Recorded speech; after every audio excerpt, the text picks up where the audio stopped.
Di Hikam itu ada cerita lucu, itu masyhur itu. Ada seorang wali tapi hamal, tukang mangkul barang karena dia seorang wali, setelah dapat makan satu piring cukup pulang dia, karena dia tidak ingin kaya. Setelah itu ibadah terus.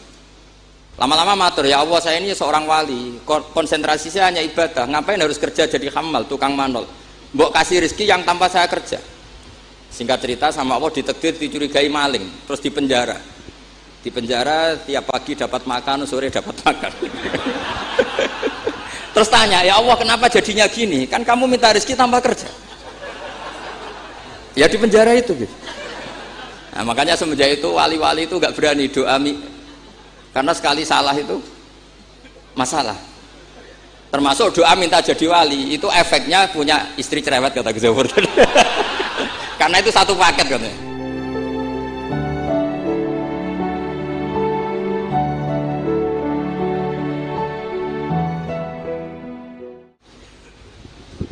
Assalamualaikum warahmatullahi wabarakatuh. Bismillahirrahmanirrahim. Alladzi nazzala al-furqana ala 'abdihi liyakuna lil 'alamin nadhira. Allahumma shalli wa sallim ala sayyidina maulana Muhammad wa ala alihi wa sahbihi asma'in, nama ba'du. Al-Mukarram sedanten keluarga besar Kiai Haji Hamid bin Abdillah bin Umar, wabil khusus paman kawula Kiai Haji Idris, ingkang kula hormati Kiai Haji Agus Ali Masyuri, Gus Zafur, Gus Sipul, sedanten mawon ingkang kula hormati para hadirin. Ini nanti mungkin ada 3 audisi yang diperlombakan Mbak Idris. Mungkin Gus Zafur, saya, Gus Ali. Nanti yang menang yang terakhir karena mikir sing iso ngalahno piye.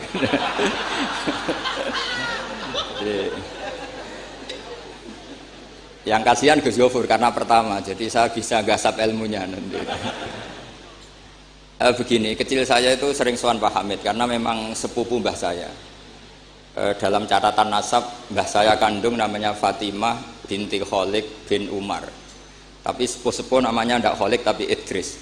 Kayak Mbah Hamid ini nama kecilnya itu Abdul Mukti. Jadi di keluarga saya biasa ganti nama. Dulu kecil saya orang manggil Udin, jadi kok bakul bakso. Lama-lama setelah agak-agak alim itu Mbah Mun manggil saya itu Bahauwah dulu. Saya pernah diganti Mbah Mun Bahauwah. Lama-lama mungkin terlalu sakral, terus tengah-tengah itu Bahaudin. Begini, dulu saya pernah cita-cita jadi wali karena punya penambah wali. Karena kecil saya itu sering dijak sowan Pak Hamid. Setelah agak besar kok prosedurnya kok agak sulit gitu. Terus jadi tidak ingin gitu.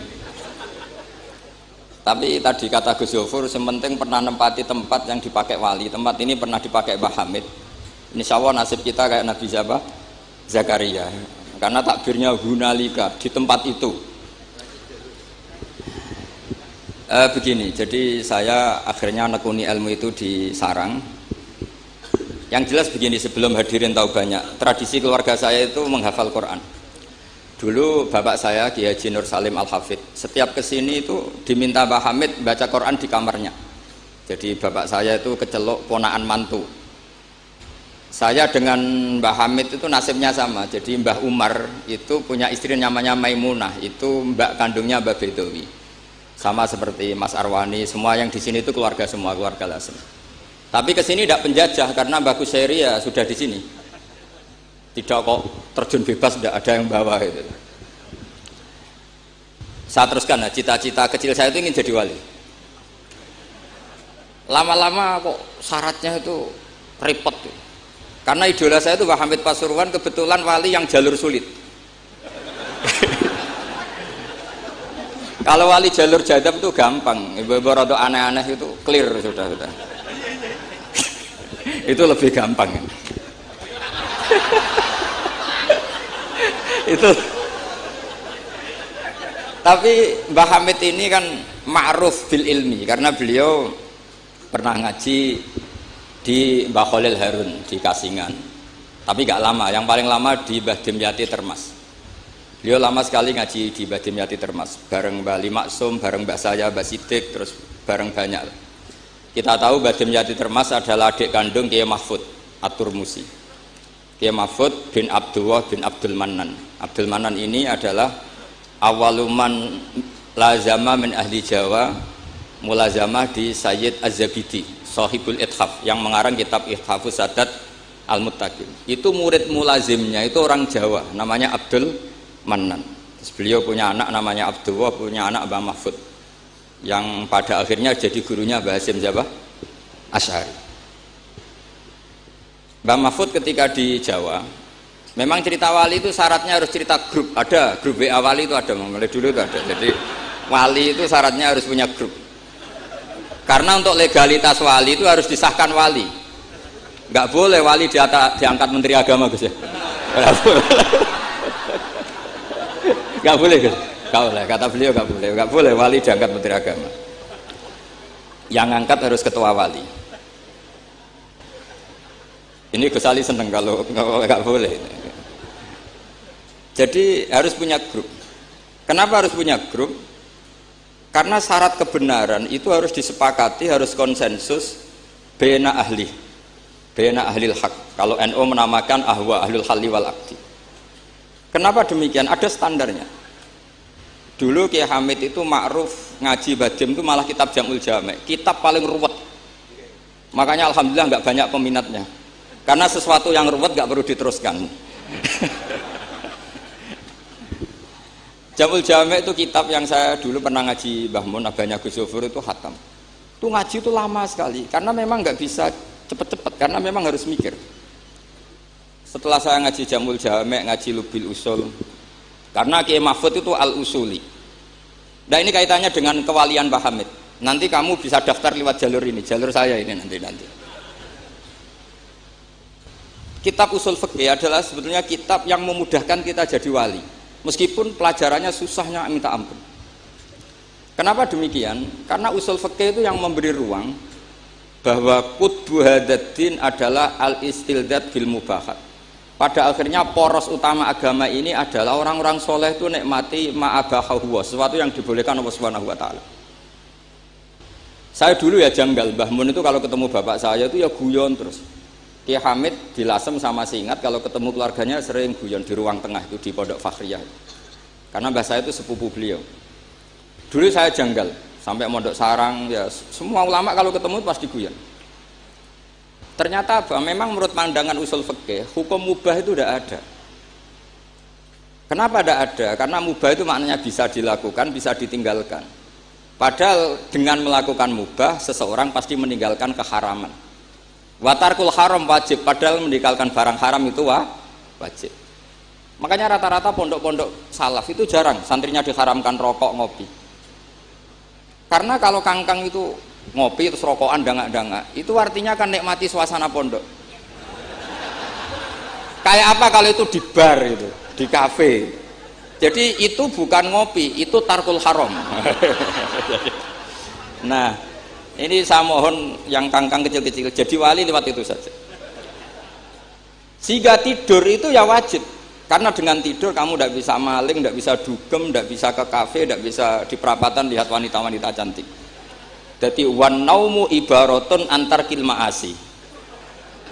Itu cara pandang usul fikih. Sehingga dengan cara pandang seperti ini Allah ngendikan wa min ayatihi manamukum billaili wan nahar.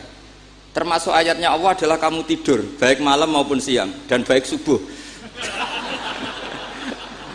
Jadi cara pandang adalah al-manam itu tarkul ma'asi. Sehingga orang-orang usul fikih, makanya ketika Mbah Hamid terkenal wali, kemudian setelah saya besar tahu bahwa orang alim sampai bisa menerjemahkan menazamkan sulam taufik macam-macam lah. Yang saya kenang adalah saya ini itu, saya tak matur Mbak Idris, itu pernah Pak Alik saya. Saya ini apal diba, apal berjanji, apal burda. Itu juga karena mbah saya kandung namanya Mbak Fatimah. Cung, Kak Hamid itu jadi wali, itu mergo apal burda, apal diba. Karena saya masih ingin jadi wali, saya hafalkan. Akhirnya saya hafal. Saya tidak tahu ini kalau Gus Aziz ini hafal apa enggak. Padahal syaratnya mantunya orang Islam harus hafal Gus. Ini kan. Jadi saya ini Akhirnya saya hafal, sampai sekarang hafal. Tapi tidak untuk pidato, ya hafal saja. Kalau Pak Said Akil sirat, hafal terus ngendikan terus kalau pidato. Katanya kalau nggak hafal nggak NU katanya. Begini, saya ini termasuk pengagum wali-wali alim. Mimbenihim tentu Mbah Hamid. Pertama Mbah Mun terkenal wali itu juga diantaranya yang memaklumatkan itu Mbah Hamid. Ini ini ada Mas Arwani. Ketika Pak D. Taifur sama Mbah Hamid sama keluarga, beliau memutuskan sudah saya hanya sama keluarga. Ketika ada tamu dilihat sama Pak D. Taifur, itu siapa? Itu Gus Mun.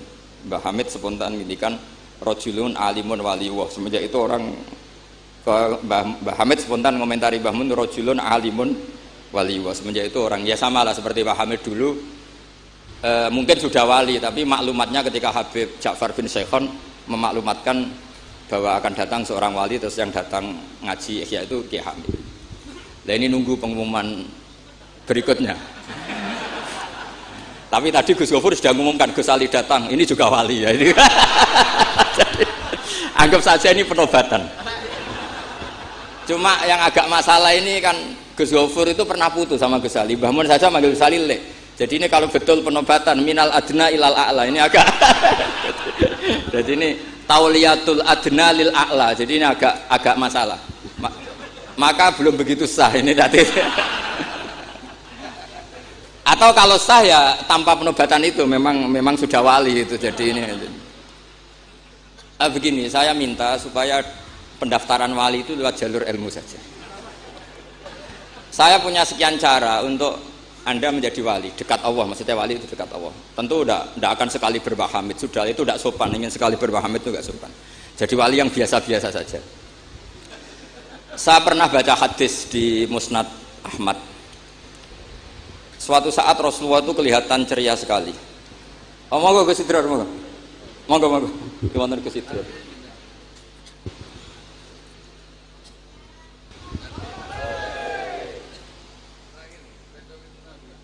Monggo. Saya teruskan ya. Saya itu punya tradisi kalau ngaji itu tak takriri, termasuk Ihya. Itu juga karena saya dengar kabar setelah Mbah Hamid ditermas, kitab yang beliau ji dengan Habib Ja'far bin Syekhon itu Ihya. Tentu ngajinya Mbah Hamid jangan bayangkan kayak kangkang. Dia ini maknani terus nulis itu mboten. Ini sudah muqabalah apa? Sudah perbandingan, bukan ngaji istifadah ndak. Begini. Yang memudahkan kita jadi wali adalah logika kita atau pikiran kita atau mindset kita itu ngikuti apa yang pernah digariskan Rasulullah SAW. Dan Anda jika melakukan itu pasti wali. Kenapa demikian? Karena begini teks hadisnya. Suatu saat Nabi itu kelihatan senang sekali, terus beliau ngendikan, ini ada di Musnad Ahmad. Absyiru ma'asyiral muslimin, innallaha ta'ala qad fatahalakum baban minas sama. Yaqulu absyiru ma'asyiral muslimin. Wahai orang-orang Islam, kamu harus senang. Karena innallaha ta'ala yubahi bikum al malaika. Allah membanggakan kalian kepada para malaikat. Kira-kira orang dibanggakan Allah itu wali apa enggak? Wali. Yaitu bahwa hadhil ummah, kata Allah, umat ini, umatnya Rasulullah SAW itu berstatus addu faridotan wantazoru ukhra. Umatnya Nabi adalah umat yang sudah melakukan subuh terus nunggu datangnya zuhur. Setelah zuhur dilakukan nunggu datangnya asar begitu. Maka ketika Rasulullah SAW memuji hadil ummah, ini jalur wali lewat ilmu, itu umat ini distatuskan oleh Rasulullah itu apa? Fal mu'min baina hasanaten. Orang mukmin itu selalu diantara dua kebaikan. Hasanatin qad qadoha wa hasanatin yantaziruha. Selalu dalam kebaikan yang sudah dilakukan, kayak tadi kita sholat subuh, kemudian kita menunggu sholat zuhur. Sehingga setiap saat kita mati, status kita adalah penunggu kebaikan.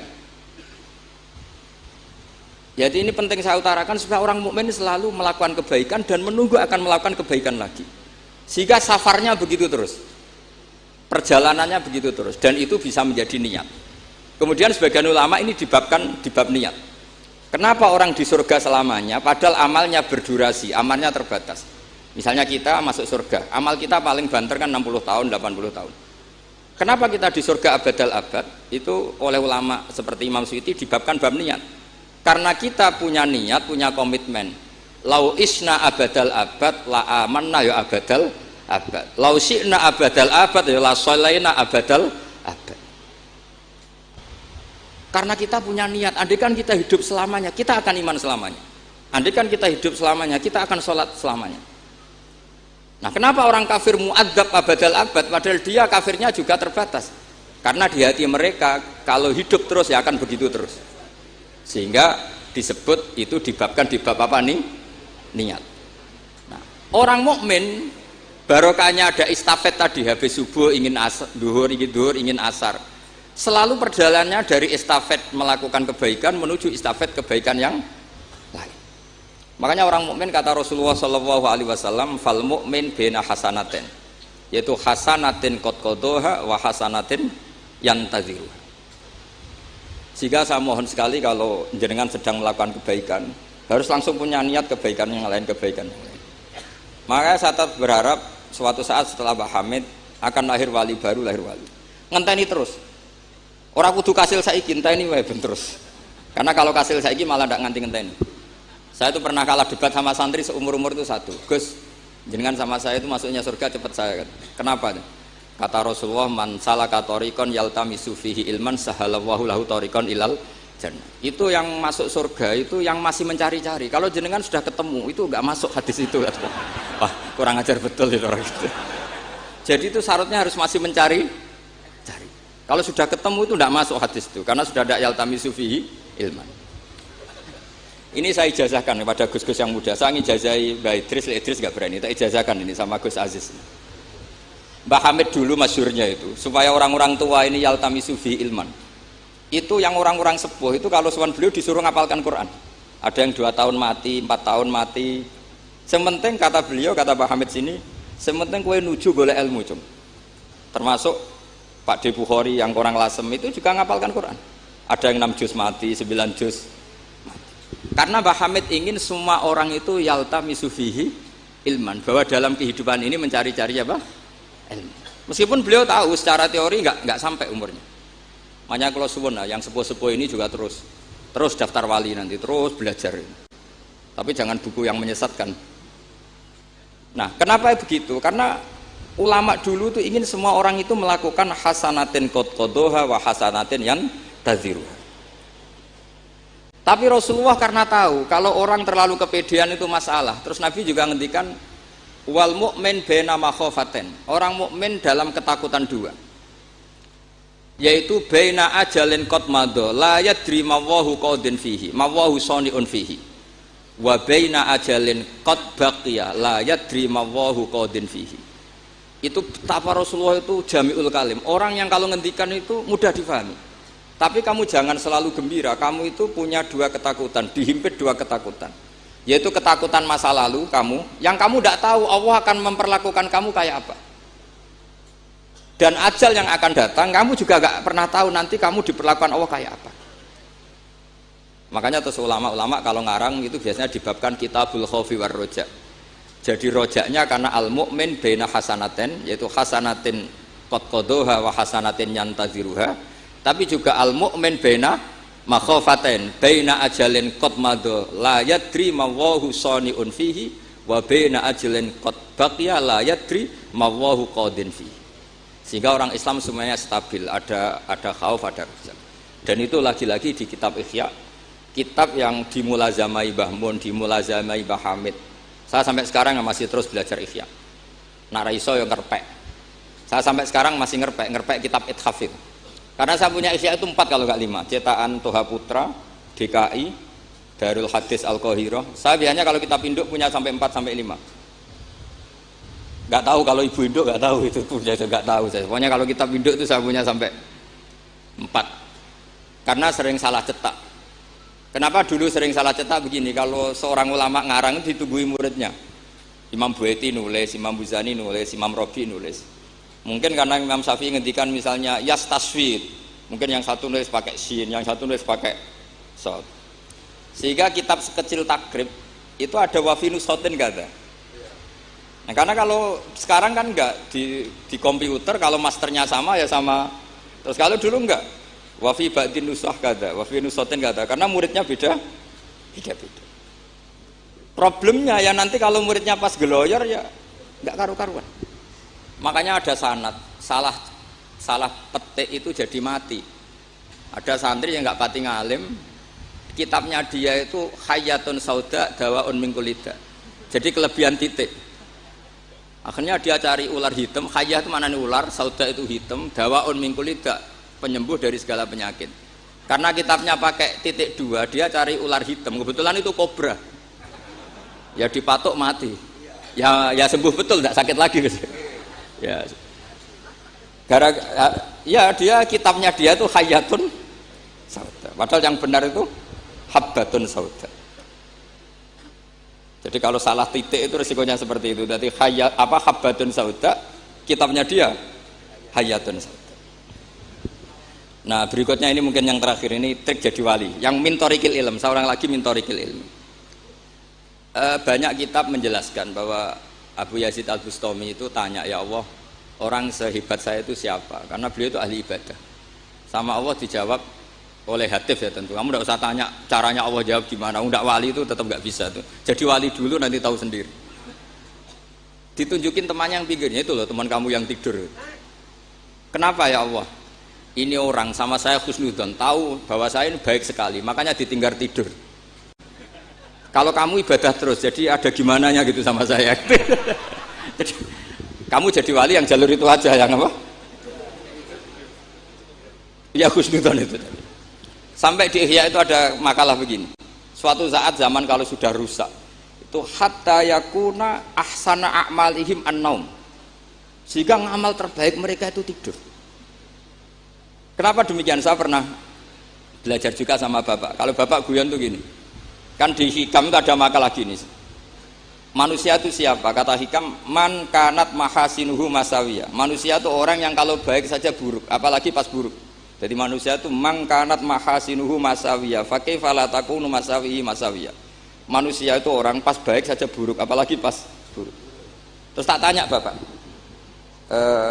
kalau niku pak imam masjid sing istiqomah, ya apa istiqomah? Tapi ada kemungkinan yen ra kelas nak dimami wong liya. Sama sih itu. Imam masjid ning desa-desa itu istiqomah, kadang niate ben gak kena wong liya. Sehingga banyak alumni yang ngantri itu gak jadi imam karena sampai watuk sampai pelo rafasnya tetap mau digenti dalile saking istiqomah. Tapi kita kan tidak tahu mereka dididah wong liya apa enggak kan tidak pernah tahu. Jadi manusia itu mangkanat mahasinuhu masawiyah fakih falatakunu masawihi masawiyah. Nah begitu juga misalnya orang alim, saya ini kata orang banyak itu alim baik kan, tapi akhirnya nggak sopan. Saya di atas Gus Zofur, di atas Gus Ali ini kan nggak sopan. Makanya tak jamin ini nggak lama-lama. Karena nggak sopan itu nggak boleh lama-lama gitu.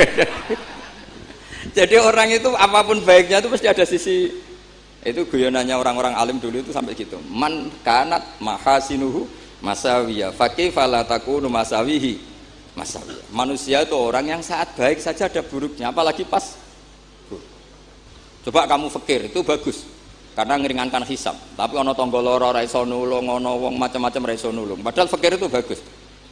Allahumma ahyini miskinan wa amitni miskinan. Engkok sugih, ya apik iso nulung wong macam-macam, tapi mesti ono sombonge ora tak tulung ra urip kono. Terus sampean takok, "Lah carane piye, Gus?" Wong aku ora gurumu kok takoki. Tapi ini mau cerita. Jadi saya tolong siapapun yang jadi wali itu pikirannya harus ngiru ulama-ulama dulu. Ini yang terakhir bapak dapat ijazah dari Pak Hamid itu gini, kalau mau ngaji atau baca apa, ya Allah saya niat kayak niatnya Syekh Abdul Qadir apa? Al-Jilani, itu masyhur itu ijazah Pak Hamid. Karena kalau kita yang niat itu potensi salah, maka numpang niatnya Syekh Abdul Qadir Jilani. Setelah saya ngaji di sarang sama Mbah Mun, ternyata pola-pola itu dipakai. Daripada minta keliru, mendingan Allahumma inni as'aluka ma as'alaka bi abduka nabiyuka Muhammad wa asta'idzu bika masta'adza min habibuka nabiyuka Muhammad. Karena sekali doa itu keliru, itu masalah. Di Hikam itu ada cerita lucu, itu masyhur itu. Ada seorang wali tapi hamal, tukang mangkul barang di karena dia seorang wali, setelah dapat makan satu piring cukup pulang dia. Karena dia tidak ingin kaya. Setelah itu ibadah terus. Lama-lama matur, ya Allah saya ini seorang wali, konsentrasi saya hanya ibadah, ngapain harus kerja jadi hamal, tukang manol, mbok kasih rezeki yang tanpa saya kerja. Singkat cerita sama Allah ditakdir dicurigai maling, terus dipenjara tiap pagi dapat makan, sore dapat makan. Terus tanya, ya Allah kenapa jadinya gini, kan kamu minta rezeki tanpa kerja. Ya di penjara itu gitu. Nah, makanya semenjak itu wali-wali itu nggak berani doa karena sekali salah itu masalah. Termasuk doa minta jadi wali itu efeknya punya istri cerewet kata Gus Zafur. Karena itu satu paket katanya. Jadi wali tadi saya bikin 3 tip, Gus Zafur juga tipnya lebih keras lagi. Syaratnya harus punya istri apa tadi? Cerewet. Ya, wassalamualaikum warahmatullahi wabarakatuh.